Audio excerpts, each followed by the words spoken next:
اب نیتوں کے اندر جو فساد بپا ہوتا ہے، جو کسی کے لیے کام کیا جاتا ہے، اللہ کے اس کا کوئی اجر نہیں ہے۔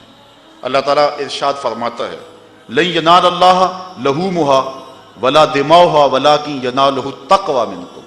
جب تم قربانی کرتے ہو تمہارا گوشت اللہ کو نہیں پہنچتا، تمہارے گوشت کا خون اللہ کو نہیں پہنچتا، تمہاری قربانی کی ہڈیاں اس کو نہیں پہنچتی، اس کی کھال نہیں پہنچتی۔ کھال مدارس والے لے گئے، گوشت تم نے خود کھا لیا، ہڈیاں گندگی کے ڈھیر پہ پھینک دی، خون نالیوں میں بہہ گیا، پھر اللہ کو کیا پہنچا؟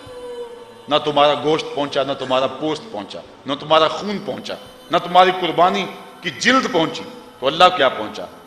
کہا وَلَٰكِن يَنَالُهُ التَّقْوَىٰ مِنكُمْ، جو تمہارے دل کا تقوی ہے اللہ کو وہ پہنچتا ہے۔ وہ یہ دیکھتا ہے کس نے کس حسن نیت کے ساتھ یہ کام کیا ہے، تو اس کو یہ چیز پہنچتی ہے۔ باقی تمہارے عمل کی ظاہری صورتیں اس کی نظر اس پہ نہیں ہے، اس کی نظر اس کے باطن پہ ہے۔ ان اللہ لا ينظر الى صورکم ولا الى اعمالکم ولکن ينظر الى نیاتکم، نہ تمہاری صورتیں دیکھتا ہے اور نہ تمہارے اعمال کے ظاہری رنگ ڈھب کو دیکھتا ہے، وہ دیکھتا ہے تو تمہاری نیتوں کو دیکھتا ہے۔ اگر نیت تم نے اچھی کر لی، عمل نہیں بھی کیا، تو نامہ اعمال کے اندر نیکی درج ہے۔ اللہ اکبر۔ ابن موفق کہتے ہیں کہ میں نے حج کے لیے پیسے جوڑے اور حج کی تیاریوں میں تھا، کیا ہوا کہ میری بیوی جو کہ حمل سے تھی، اس نے کہا میرا گوشت کھانے کو جی چاہ رہا ہے، رات کا پچھلا پہر تھا، میں نے کہا اللہ کی بندی آپ گوشت کہاں سے ملے گا؟ اس نے کہا مجھے نہیں پتا، ضد کر گئی۔ اب ابن موفق کہتا میں اس کے لیے گوشت کی تلاش میں نکلا، خیال تھا کہ باہر ہو کر کے آ جاؤں گا اور کہوں گا نہیں ملا اور ملنا بھی نہیں ہے، لیکن میں ایک گھر کے قریب سے گزرا تو اندر سے گوشت کے پکنے کی خوشبو آ رہی تھی۔ میں نے دروازے کو دستک دے دی، ایک خاتون آئی، پردے میں، کہا کیا ماجرا ہے اس وقت؟ میں نے کہا کہ میری بیوی بیمار ہے اور اس کی طبیعت اس وقت چاہ رہی ہے کہ میں چند جو ہے وہ ٹکڑے گوشت کے کھا لوں، تمہارے گھر سے گوشت پکنے کی جو ہے وہ خوشبو آ رہی ہے، میں چاہتا ہوں کہ جتنے مرضی پیسے لے لیں مجھ کو تھوڑا سا گوشت دے دیں۔ اس عورت نے تھوڑی دیر توقف کیا اور پھر اس کے بعد کہا یہ گوشت تمہارے کھانے والا نہیں۔ کہتے ہیں میں نے حیران ہو کے کہا کہ وہ کون سا گوشت ہے جو تم کھا سکتے اور ہم نہیں کھا سکتے؟ اس نے کہا کہ بس بابا ہماری جان چھوڑ، بس ہمیں اپنے کام میں لگے۔ میں نے تھوڑا سا ضد کی کیفیت پیدا کر لی۔ اس نے کہا پھر سنو کہ یہ تمہارے کھانے والا کیوں نہیں اور جو ہے وہ میرے کھانے والا کیوں ہے؟ 3 دن ہو گئے تھے، ہمارے بچے بھوکے تھے اور کھانے کے لیے کچھ نہیں تھا۔ جب فاقوں سے مرنے لگے تو رات کے اندھیرے میں ہم نے ایک کتے کو پکڑ کے اس کے ٹکڑے کیے، اور یہ اس کے پکنے کی کیفیت ہے جو تم محسوس کر رہے ہو۔ ابن موفق کہتے ہیں کہ میرے دل پہ جو ہے وہ بوجھ آ گیا کہ میری بستی میں ایسے لوگ بھی رہتے ہیں جن کو کھانے کے لیے کچھ نہیں ملتا۔ میں نے حج کے لیے جو رقم جوڑی تھی پردے میں لا کے اس کو دے دی اور میں حج پہ نہیں گیا۔ کہتے ہیں کہ جب حج کا موسم آیا، لوگ جب فارغ ہو کے آئے تو جو بھی مجھے ملے کہا ابن موفق مبارک ہو تمہیں حج کی، جو بھی حاجی آئے کہے ابن موفق تمہیں مبارک ہو حج کی۔ ابن موفق کہتے ہیں میں کہتا میں نے تو حج کیا ہی نہیں، وہ کہتے ہم نے تجھے منع میں دیکھا تھا، کوئی کہے ہم نے تجھے عرفات میں دیکھا تھا، کوئی کہے ہم نے تجھے کنکر مارتے ہوئے دیکھا تھا، کسی نے کہا کہ ہم نے تجھے صفا مروہ کی سعی کرتے دیکھا تھا۔ ابن موفق کہتا میں تو حج پہ گیا ہی نہیں۔ خیر پھر ایک بندہ ڈھونڈتا ڈھونڈتا ابن موفق کے پاس آیا اور کہنے لگا کہ میں جو ہے وہ دعا کر رہا تھا اور میں نے کہا لبیک اللہم لبیک، آواز آئی لا لبیک، تیری کوئی حاضری قبول نہیں، بلکہ جتنے لوگ آئے ہیں کسی کی حاضری قبول نہیں۔ میں گھبرا گیا اور پھر آواز آئی 6 آدمیوں کا حج قبول ہوا ہے، ان کے صدقے سے باقیوں کا بھی قبول ہو گیا، اور ان 6 لوگوں کے نام بتائے گئے اور ان میں سے ایک نام تیرا بھی تھا، اور میں تیرا پتہ پوچھتا تیرے پاس آیا ہوں تو کون سا نیک عمل کیا ہے، اور ساتھ مجھے یہ بھی بتایا گیا ہے ان 6 آدمیوں کی شکل کے فرشتے پیدا کر دیے گئے جو قیامت تک ان کے لیے حج کرتے رہے۔ تو ابن موفق کہتا ہے کہ میں نے بتایا کہ میں نے یہ نیک عمل کیا ہے، تو اب حج کیا نہیں ہے، نامہ اعمال کے اندر حج لکھا گیا ہے، بلکہ قیامت تک حج لکھا جاتا رہے گا۔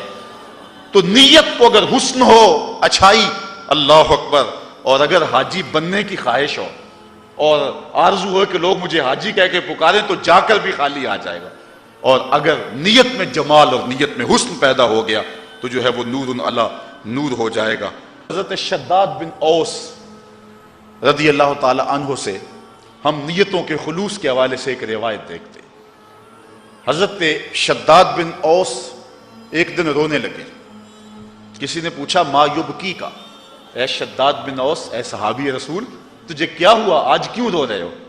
تو حضرت شداد بن اوس فرمانے لگے کہ میں نے حضور کا ایک فرمان سنا ہے، آج مجھے یاد آ گیا، اس نے مجھے رلا دیا۔ کہا وہ حضور کا فرمان کیا تھا جس نے تمہیں تڑپا دیا؟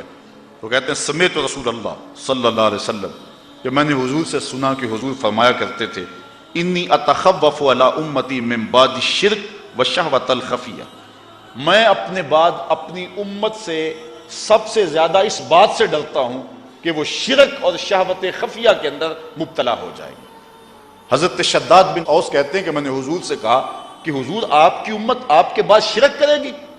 حضور نے فرمایا قال یا شداد، اے شداد، انہم لا یعبدون شمسا ولا قمرا ولا حجرا ولا وسنا ولکن یراعون باعمالہم، وہ چاند کو نہیں پوجیں گے، سورج کو نہیں پوجیں گے، وہ کسی پتھر کو نہیں پوجیں گے، کسی لکڑی کے بت کی پرستش نہیں کریں گے، بلکہ وہ اپنے اعمال دکھلاوے کے لیے کریں گے۔ اس کو شرک قرار دیا گیا، علماء نے کہا کہ یہ شرک اصغر ہے۔ حضرت معاذ بن جبل رضی اللہ تعالیٰ عنہ حضور کی قبر انور کے پاس بیٹھ کر کے رو رہے ہیں۔ اللہ اکبر! آپ جانتے ہیں کہ حضرت معاذ بن جبل رضی اللہ تعالیٰ عنہ کو حضور نے کہا تھا جب یمن کی طرف روانہ کیا، اے معاذ اب جا رہے ہو، جب واپس پلٹو گے تو مجھے نہیں پاؤ گے، میری قبر کے قریب سے گزرو گے۔ تو انہوں نے زاروں کے تار رونا شروع کر دیا۔ اب جب واپس آئے نا تو حضور کی قبر کے پاس بیٹھ کے رو رہے ہیں۔ حضرت عمر رضی اللہ تعالیٰ عنہ نے پوچھا اے معاذ بن جبل کیوں رو رہے ہو؟ کہا مجھے حضور کا ایک فرمان یاد آ رہا ہے جو مجھے رلا رہا ہے۔ حضور نے فرمایا جس کے سینے کے اندر جو ہے وہ تھوڑا سا ریا بھی ہوا، اللہ اس کی بخشش نہیں فرمائے گا۔ تو کہا یہ حدیث مجھے یاد آ رہی ہے اور تڑپا رہی ہے اور اس وجہ سے میں رو رہا ہوں۔ تو اسلام نے ہمیں اعمال کے حسن اور نیتوں کے استحضار اور نیتوں کے خلوص کا درس دیا ہے۔ حضرت ابو ہریرہ رضی اللہ تعالی عنہ سے مروی ایک روایت سنیے۔ آقا کریم نے ارشاد فرمایا تعوذوا باللہ من جب الحزن، جب الحزن سے اللہ کی پناہ طلب کرو۔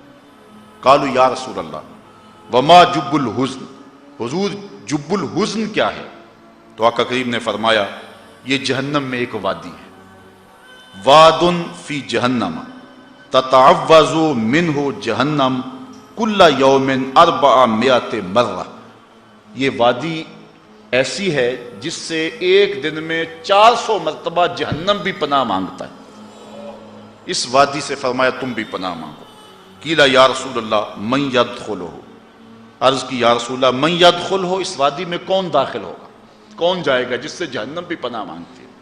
قال اعد للقراء المرائین باعمالہم، اس وادی میں وہ قراء، وہ قاری، وہ عالم جائیں گے جو دکھلاوے کے لیے عمل کرتے ہیں، جن کی واضح و تلقین، جن کی نصیحتیں، جن کی تقریر، جن کی تلاوت ریاکاری کے لیے۔ اللہ اکبر! وَإِنَّ مِنْ أَبْغَضِ الْقُرَّاءِ إِلَى اللَّهِ عَزَّ وَجَلَّ الَّذِينَ يُرَوْنَ الْأُمَرَاءَ وَفِي بَعْضِ النُّسْخ الْأُمَرَاءَ الْجَوْرَةَ، اور ان میں سے آگے بدترین قراء وہ ہیں کہ جو بادشاہوں کو دکھلاوے کے لیے اعمال کرتے ہیں، اور ایک روایت میں ہے کہ جو ظالم حکمرانوں کے دکھلاوے کے لیے اعمال کرتے ہیں۔ اب یہ وہ چیزیں ہیں جو ہمیں اس بات کا درس دیتی ہیں کہ ہم اپنے اعمال کو حسن دیں، اپنے اعمال کو آراستہ کریں نیت کے حسن اور نیت کے جمال کے ساتھ۔